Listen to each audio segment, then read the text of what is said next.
शुभ सकाळ मंडळी, श्री स्वामी समर्थ. तर आज आहो ना नाश्त्यासाठी मस्त गोडाचा शिरा बनवते.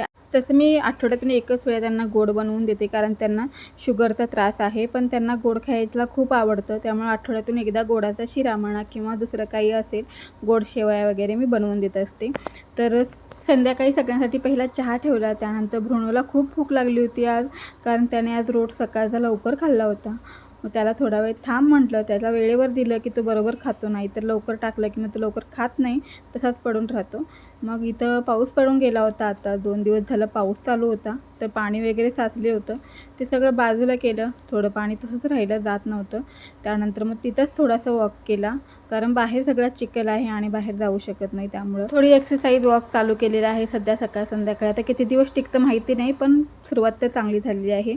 घरात आल्यानंतर भ्रूणाला पहिला रोट केला, त्यानंतर आम्हाला सलाड कापलं. चला पुन्हा भेटूया अशा एका नवीन व्हिडिओमध्ये. तोपर्यंत बाय.